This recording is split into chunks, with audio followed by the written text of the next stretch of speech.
The last person to see Sarah Patterson alive was a bartender who served her a mojito at 2:47 p.m. Security footage shows her walking toward Deck 9 with the drink in her hand, smiling at something on her phone. By 3:15 p.m., when her husband returned to their cabin, she had vanished, leaving behind her purse, her phone, and a half-consumed cocktail that would later test positive for a sedative she'd never been prescribed. Before we dive deeper, let us know in the comments where you're watching from. We'd love to hear from you. And don't forget to hit that subscribe button so you never miss any of our upcoming videos. The champagne tasted like metal. I told myself it was nerves, that everyone feels strange on their first cruise, but I knew something was wrong the moment we stepped onto the oceanic dream. Sarah had planned this honeymoon for 8 months, a 7-day Caribbean cruise departing from Miami. We'd been married exactly 4 days. Our cabin was on Deck 9, starboard side. The steward who helped with our luggage wouldn't make eye contact. Later, I'd remember that detail and wonder if he already knew. The first night passed without incident. We attended the welcome dinner, met other newlyweds, took photos by the ridiculous ice sculpture of a dolphin. Sarah wore the blue dress I'd bought her in Portland. She looked radiant under those gaudy chandelier lights. Around midnight, we walked the promenade deck hand in hand, listening to waves crash against the hull far below. "Promise me we'll do this every year," she said.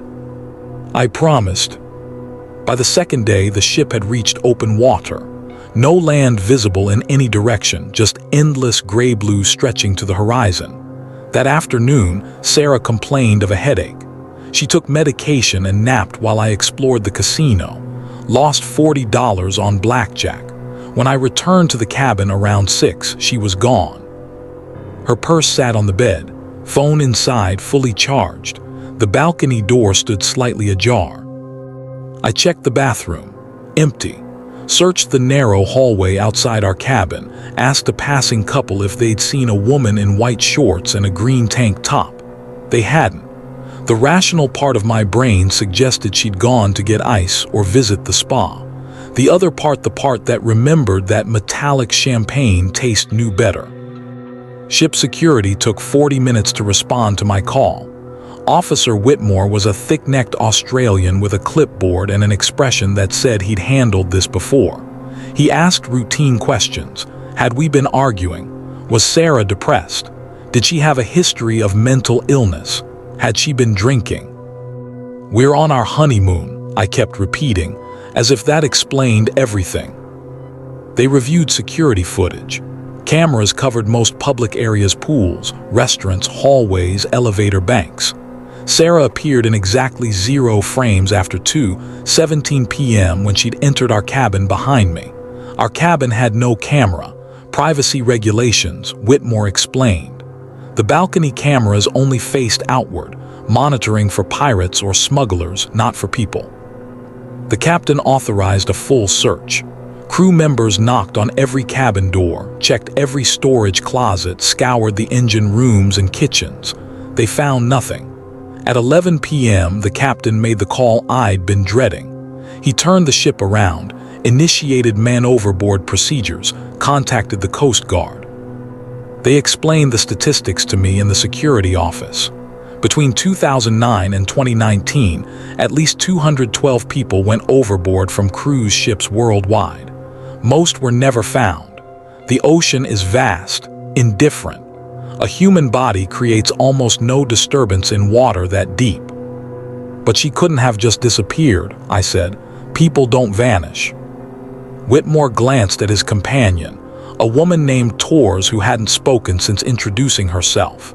Something passed between them, recognition, maybe, or resignation.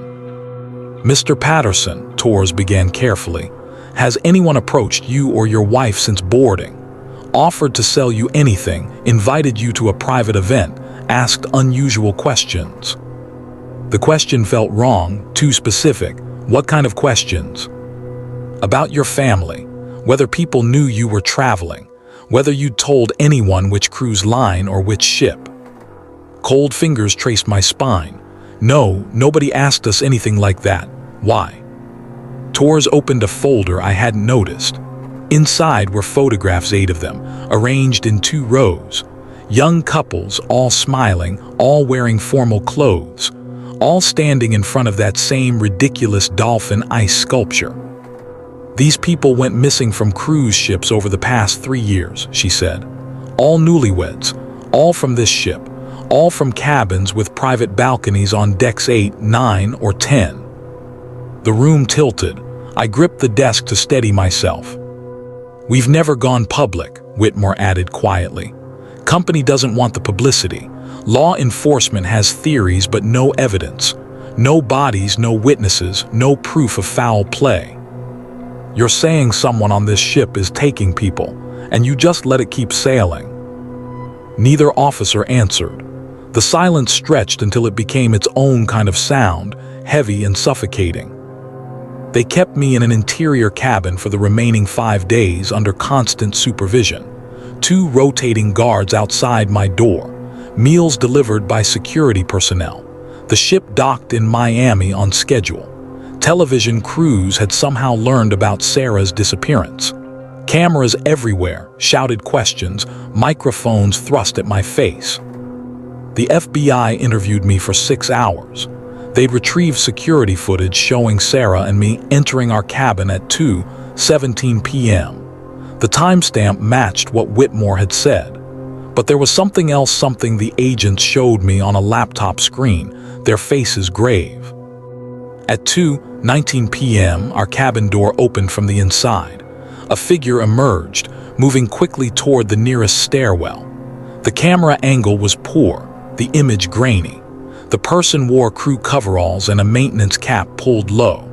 They carried something over their shoulder, something approximately the size and shape of a human body wrapped in bedding. We've interviewed every crew member who had access to that section, the lead agent told me. Nobody admits to being in that corridor at that time. The coveralls and cap were found in a laundry bin 2 decks down. No DNA, no fingerprints. Whoever did this knew exactly where the cameras were and how to avoid them. They never found Sarah's body. The Coast Guard searched for 3 days, covering 2,400 square nautical miles. Nothing. 6 months later, I received an envelope at my apartment. No return address. Inside was a single photograph, Sarah on our balcony, smiling at the camera, the ocean endless behind her. She was holding something in her hands, but the image had been cropped just below her chest. On the back, written in neat handwriting I didn't recognize, "She's not lonely. We made sure of that." I gave the photograph to the FBI. They analyzed it, questioned me again, added it to their files. The investigation remains open. The Oceanic Dream still sails weekly routes through the Caribbean. According to the cruise line's website, they've recently renovated all balcony cabins with enhanced security features. I've spent 3 years researching maritime law, international waters jurisdiction, corporate liability statutes. The ocean operates under different rules. Once you pass that 12-mile threshold, you enter a legal gray zone where accountability dissolves like blood in salt water. Sometimes I dream about those 8 couples in the photographs. I imagine them somewhere together, trapped below decks in a section of the ship not shown on any public map. Other times I force myself to accept the more likely truth that they're scattered across the ocean floor, bones settled in the darkness where sunlight never reaches. The FBI agent gave me his card, told me to call if I remembered anything else. I keep it in my wallet, though I'm not sure why. The only thing I remember with absolute clarity is that metallic taste in the champagne, and Sarah's hand in mine as we walked the promenade deck, and her voice asking me to promise we'd do this every year. I kept my promise. Every year on our anniversary, I board a cruise ship. Not the Oceanic Dream, they banned me after the 3rd attempt, but similar vessels. I book balcony cabins on decks 8, 9, or 10.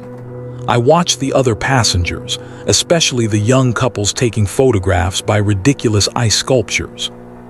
I'm looking for someone who moves too carefully, who knows where cameras are positioned, who studies guests with a predator's patience. I'm looking for the person who took my wife. The ocean keeps its secrets, but people make mistakes eventually.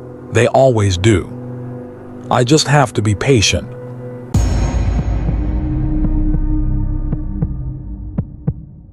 When the captain announced that one passenger had tested positive for a novel coronavirus, most people in the dining room continued eating their breakfast. This was February 2020, before the word pandemic dominated every conversation, before masks became as common as shoes, before the world understood that invisible threats could shut down entire civilizations. On the Diamond Princess, floating peacefully in Yokohama Bay with 3,711 souls aboard, the announcement seemed like an inconvenience rather than a death sentence. My wife Rebecca was eating fruit salad, complaining about the papaya texture when those words crackled through the overhead speakers. Enhanced health screening, the captain said. Routine precautions. Nothing to worry about. We'd been at sea for 12 days touring Southeast Asia.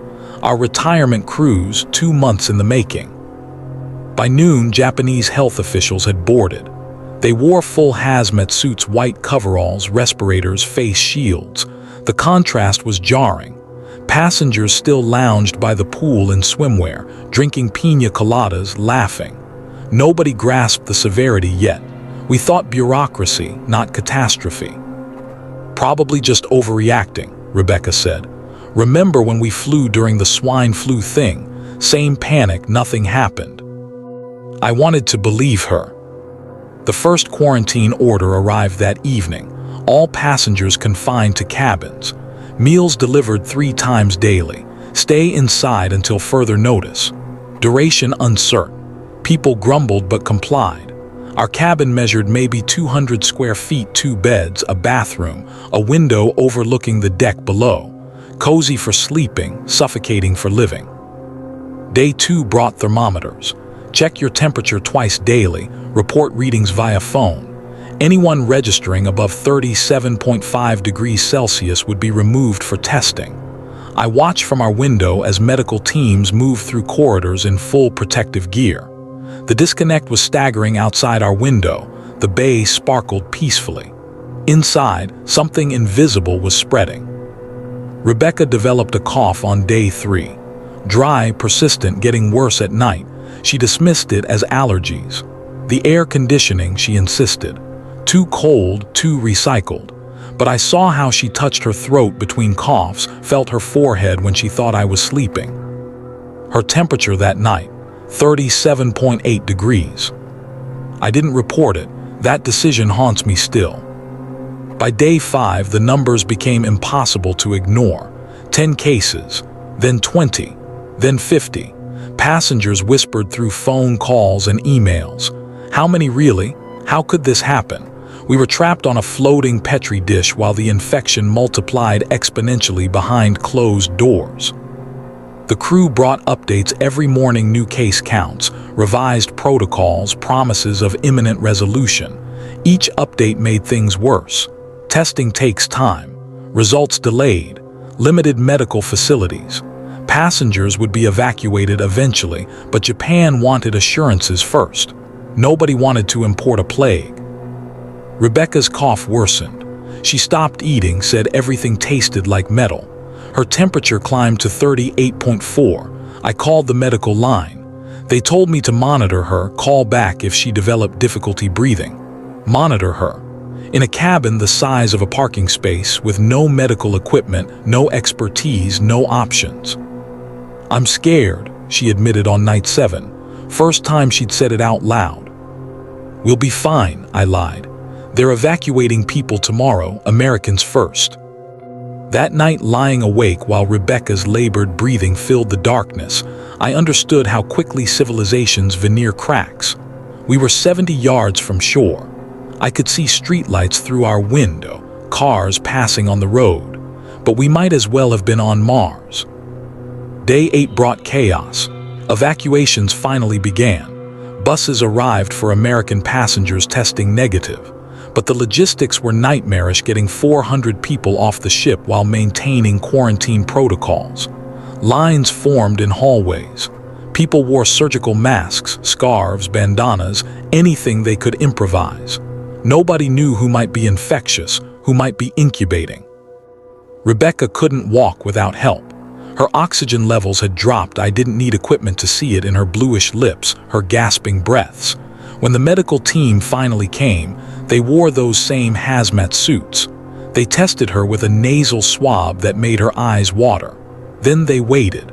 Protocol required confirmation before moving anyone. 3 hours later, 2 crew members returned with a wheelchair. Positive result. She was being transferred to a hospital in Tokyo. I could not come. Infected patients isolated separately. They contact me with updates. "Don't leave me," Rebecca whispered as they wheeled her away. Her hand slipped from mine. That was the last time I touched my wife. The next 5 days exist in my memory as a blur of phone calls and empty reassurances. Hospital staff spoke limited English. Updates came through translators who delivered clinical facts without context. Stable condition. Receiving treatment. No visitors permitted. Rebecca's phone stayed in our cabin, charging uselessly on the nightstand. I remained on the ship with 150 other passengers who tested negative but couldn't leave until the full quarantine period ended. 14 days from last potential exposure. Except exposure kept happening, crew members still working, delivering food, maintaining the ship. The quarantine was theater. We were all breathing the same recirculated air. By day 12, over 700 cases had been confirmed. Nearly 20% of everyone aboard. The Diamond Princess had become the largest outbreak cluster outside mainland China. Epidemiologists called it a case study in how not to handle a pandemic. We called it hell. I finally received permission to leave on day 14. Negative test, no symptoms, cleared for evacuation. A Japanese official handed me paperwork and a mask. The embassy had arranged a charter flight to California. I'd be home in 36 hours. "My wife," I said, "Rebecca Patterson, she was transferred to." "Contact the hospital directly," the official interrupted, already moving to the next person. "We only handle evacuations." I flew home alone, got through customs, took a taxi to our empty house. Every surface looked exactly as we'd left it 18 days earlier. Mail piled on the counter. Rebecca's coffee mug in the sink. Suitcases still in the closet, waiting for our return. She died on February 20th, 2020. Multiple organ failure secondary to acute respiratory distress syndrome. I learned about it via email from the U.S. Embassy in Tokyo. Formal notification. Procedures for repatriating remains. Condolences for my loss. 712 passengers and crew from the Diamond Princess eventually tested positive. 14 died. Rebecca was the third. The inquiries came later. Investigations into quarantine protocols, ventilation systems, decision-making timelines. Experts concluded the ship's containment efforts probably made things worse, concentrated exposure in an enclosed environment. But nobody faced consequences. Maritime law, international jurisdiction, acts of God. Plenty of bureaucratic shields for everyone involved. I testified via video conference, described the conditions, the delays, the abandonment. A panel of officials listened with sympathetic expressions and took careful notes. 6 months later, they published a 200-page report full of recommendations for future outbreaks. Rebecca got 2 sentences in the appendix. Passenger number 103, age 68, comorbidities unknown. Now I watch the news coverage of cruise ships sailing again, advertisements promising safe and memorable voyages. I see families boarding with their luggage and their excitement. They have no idea how fragile that safety is, how quickly everything can collapse. Sometimes I imagine what I'd say to them if I could. Stay home. Don't trust the protocols. The ocean doesn't care about your retirement plans or your anniversary or your belief that tragedy only happens to other people. But mostly, I think about Rebecca's hand slipping from mine, and the 3 hours I spent not calling medical services when her fever first spiked, and whether those 70 yards of water between the ship and the shore might as well have been 7,000 miles. The Diamond Princess still sails. They sanitized it, renamed it, put it back in service after a few months of retrofitting.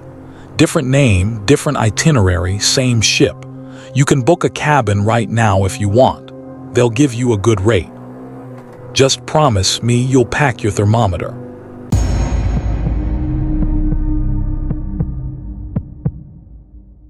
Miguel noticed the smoke first. We'd been on maintenance shift for 2 hours, checking valve pressure readings in engine room 3, when he stopped mid-sentence and sniffed the air. "You smell that?" I did sharp, acrid, completely wrong for the usual diesel and oil mixture we lived with down here.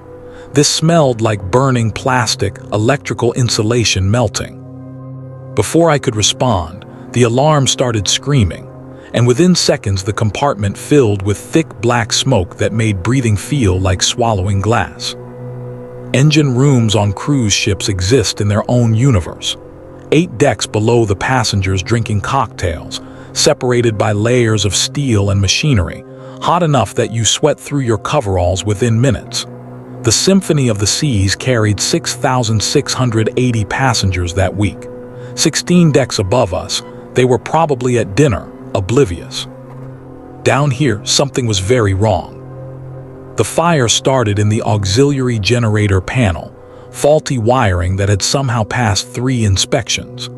The initial spark ignited hydraulic fluid, which spread to insulation foam, creating toxic smoke that filled the compartment within seconds. Miguel ran for the emergency fire suppression station. I grabbed the radio. "Bridge, engine 3, we have a fire. Repeat, fire in engine room 3. Static, then Chief Ramos's voice. "Can you contain it?" The temperature had already climbed 20 degrees. I could hear the fire now, a deep whooshing roar. "Negative, we need to evacuate. Suppression system should activate automatically. Stand by." Stand by. Easy to say when you're not watching flames climb toward fuel lines. Miguel reappeared through the smoke, dragging a fire extinguisher. His face was black with soot. "We gotta get out now." The nearest exit was 30 yards aft, through 2 watertight doors. Between us and safety, rising flames, machinery we couldn't shut down remotely, and smoke thick enough to disorient us within steps. I'd worked on ships for 11 years. Training never mentioned the smell, that particular combination of burning rubber and your own fierce sweat. We moved together, staying low, one hand on the wall. The heat was incredible. My exposed skin felt like it was shrinking. Breathing became a careful negotiation, shallow sips of poisoned air, never enough to satisfy. The first watertight door was closed, protocol during fire alerts compartmentalization. Miguel yanked the manual release. The wheel spun, but the door barely budged. Heat expansion had warped the frame. We both pulled, shoulders against the door, feet braced. It opened 18 inches, just barely enough. We squeezed through. Slightly less smoke here, though I could see it pouring through ventilation ducts. The fire was spreading through the ship's circulatory system, searching for oxygen. Behind us, something exploded. The pressure wave knocked us forward. My ears rang with a high-pitched whine that would last for days. The second watertight door stood open. Beyond it, the main corridor leading to the crew elevator. Maybe 20 yards to safety. Miguel started forward. The door slammed shut. Automated fire protocol. Some sensor had detected flames and triggered the closing mechanism. The door weighed half a ton, designed to seal compartments during emergencies.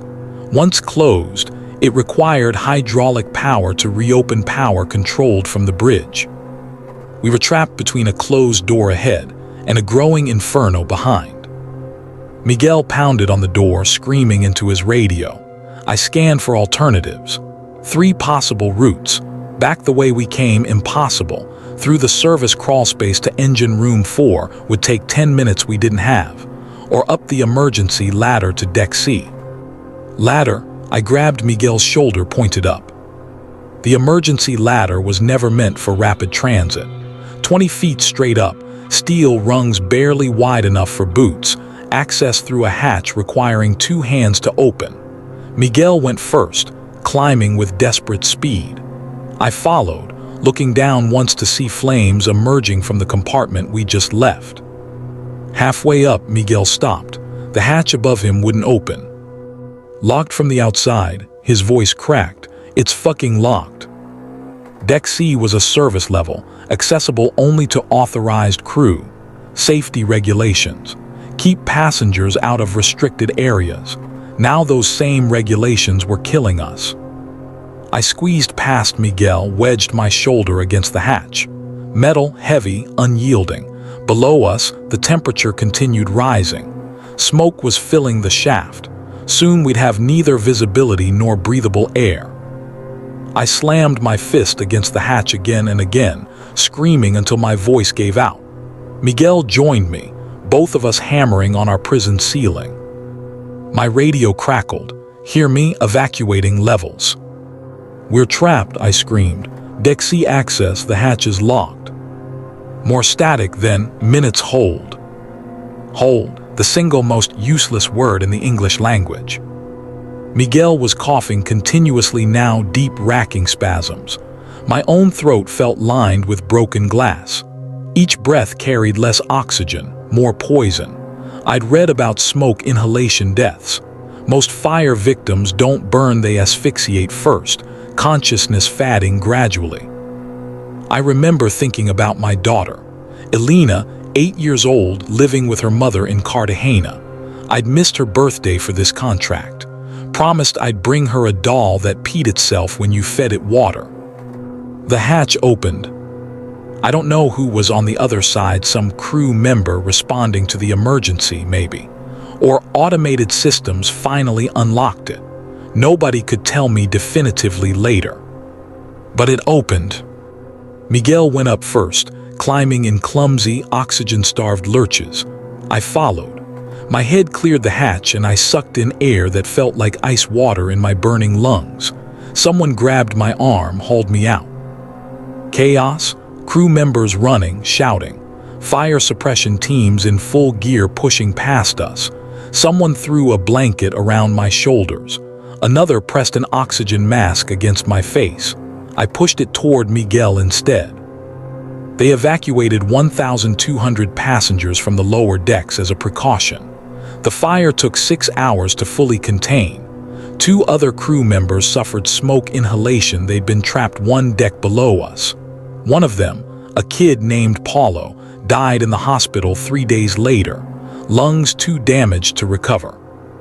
The investigation blamed faulty electrical components, inadequate inspections, and delayed emergency response.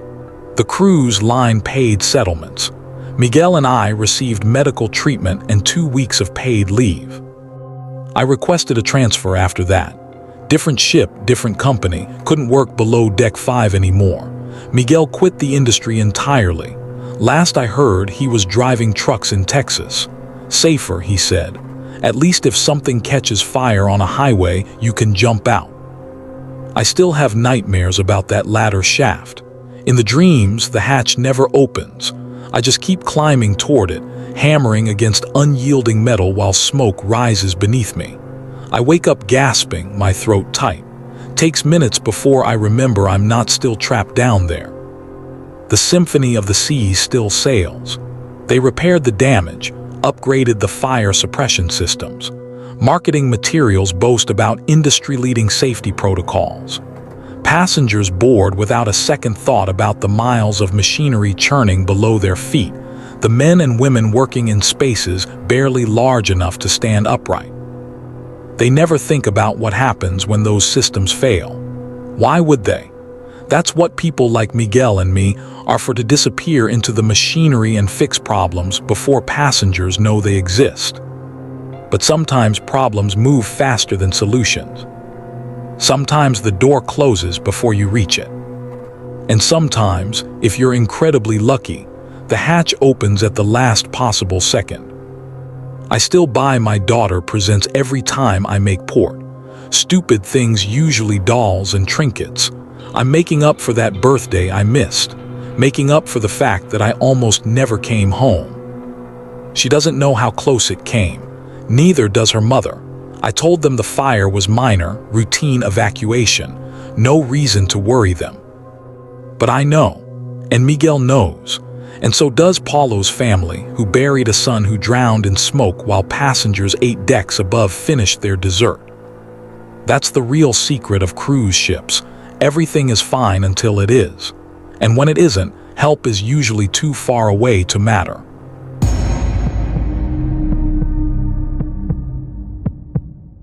The ship rolled 45 degrees to starboard and held that impossible angle for 15 seconds while gravity tried to pull everyone sideways into oblivion. In cabin 62, 47 of the Majestic Seas, Jordan Carter wedged himself and his wife against the bed frame, listening to passengers scream through the walls, watching their television tear from its mount and explode against the opposite bulkhead, wondering if modern cruise ships actually could capsize despite every engineering promise to the contrary. The captain's voice over the PA system tried for calm, but Jordan heard the tension underneath. Ladies and gentlemen, we're experiencing rougher seas than anticipated. Please return to your cabins and remain there until further notice. Rougher seas. That's how he described waves tall enough to bury the bow. Jordan stood at the window of his 6th-deck cabin, watching the Atlantic Ocean reveal its true nature. The Majestic Seas had sailed from Cape Liberty 3 days earlier, a 10-day autumn cruise to Bermuda. The weather forecast had mentioned a tropical depression forming southeast of their route. Nothing to worry about. Except the depression had strengthened and turned north and accelerated faster than any model predicted. By 6 p.m. on day 4, they were in the middle of what would later be designated Hurricane Ophelia, a rare late-season monster with peak winds of 155 mph and waves exceeding 60 feet. The Majestic Seas, with 2,400 passengers and 900 crew, sailed directly into its path. "We should have turned around," his wife Lisa said. She sat on their bed, gripping the handrails welded to the wall. Their cabin had begun tilting at angles that defied normal maritime experience. The storm had caught them in open ocean, 400 miles from the nearest port. Turning back meant sailing directly into the system's strongest quadrant. Continuing forward meant pushing through the northeastern edge, theoretically weaker, potentially faster. The captain chose to push through. By 8 p.m., the real violence began. Waves struck the ship's hull with impact force that resonated through every deck. The vessel rose on swells, hung suspended for impossible moments, then plummeted into troughs with bone-rattling crashes. Their suitcase shot across the cabin like it weighed nothing. Jordan wedged them both into the corner between the bed and the wall.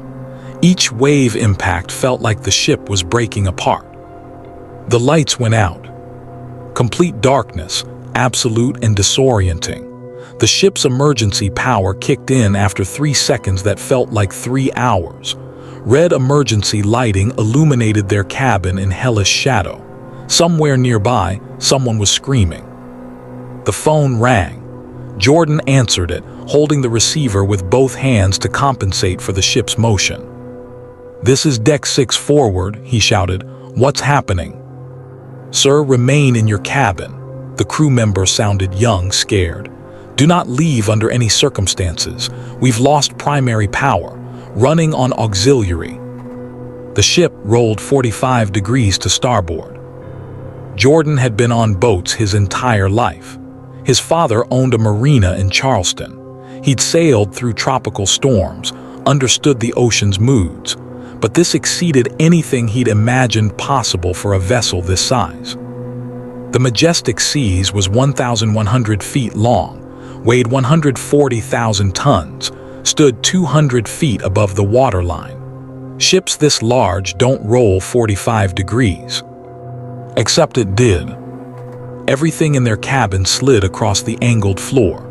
Lisa's scream joined the chorus of terror echoing through the walls. Jordan held onto the bed frame with desperate strength while gravity pulled sideways.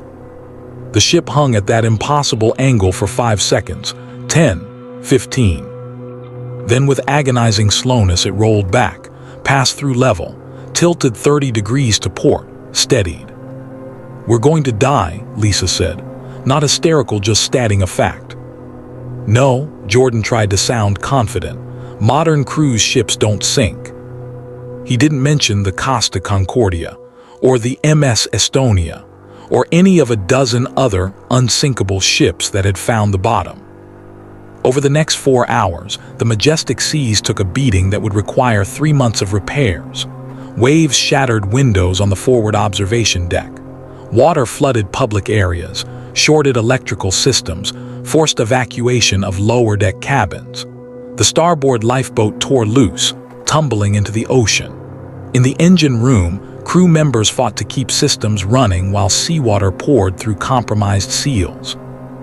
Jordan and Lisa remained wedged in their corner. They stopped talking after the first hour.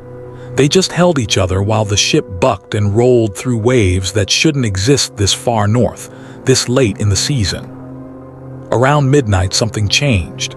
The impacts became less violent, the rolling less severe. They'd broken through the worst. The PA system crackled. "Ladies and gentlemen, we've cleared the storm's primary bands.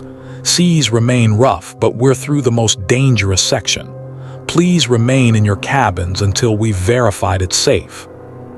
Lisa started crying then, not fear, relief, the bone-deep terror releasing in racking sobs. Jordan held her, listening to identical sounds coming from every direction through the walls. Dawn revealed the extent of the chaos. When they finally received permission to leave their cabin around 8 a.m., Jordan and Lisa ventured into hallways ankle-deep with water. The forward observation deck was destroyed, shattered glass, twisted metal, furniture scattered like a tornado had passed through. Other passengers emerged looking shell-shocked. Nobody spoke much. They just walked slowly through the damaged ship, cataloging the evidence of violence. The captain addressed everyone at 10 a.m. They were diverting to Port Canaveral for emergency repairs. The voyage was over. Full refunds for all passengers. "What happened last night was an extraordinary meteorological event," the captain said. "The storm intensified beyond anything our forecasting models predicted. I deeply regret that your vacation ended this way." 47 passengers had been injured, mostly minor cuts and bruises. 3 crew members suffered broken bones. One passenger, a man in his 70s, had suffered a heart attack during the storm. He died 2 days later, cardiac arrest officially, but everyone knew the terror had killed him. The majestic seas limped into Port Canaveral 36 hours after the storm. Passengers disembarked in eerie silence. Television news crews filmed their departure. Maritime safety experts debated whether cruise ships needed more sophisticated weather prediction technology. Jordan and Lisa drove home to Charleston without speaking much. They survived. The elderly man whose heart gave out hadn't been as lucky. Neither had the crew member who'd suffered a fractured skull when a bulkhead door slammed into him. 3 months later, Jordan received a letter from Oceanic Lines. They were very sorry. Please accept a voucher for a complimentary 7-day Caribbean cruise, plus a refund of all fees paid. He threw it away. Sometimes, late at night, he still feels the ship rolling beneath him. The sensation of gravity pulling sideways, the absolute darkness when the lights failed, the certainty that they were going to capsize, that 3,300 people would drown while the ocean consumed another supposedly unsinkable ship. The majestic seas underwent extensive repairs and returned to service 6 months later. It still sails today. Marketing materials emphasize upgraded safety systems and enhanced weather monitoring equipment. Jordan follows tropical weather obsessively now. He tracks every depression, every system that might strengthen. When meteorologists discuss unprecedented storm behavior, he recognizes the subtext. Nature is getting more violent, less predictable. Last week, Lisa suggested they take a vacation, maybe a cruise. Jordan said no. Some people can return to the ocean after it's tried to kill them. They process the trauma, accept that modern vessels are remarkably safe despite rare catastrophic failures. Jordan isn't one of those people. He's learned what cruise lines don't advertise. The ocean doesn't care about engineering specifications or safety protocols. Given the right conditions, it can roll even the largest ships like toys. It can shatter windows designed to withstand hurricane-force winds. It can reduce a billion-dollar vessel to a floating wreck in 4 hours. The miracle isn't that the majestic seas nearly sank. The miracle is that it didn't. And Jordan has no interest in testing his luck a second time.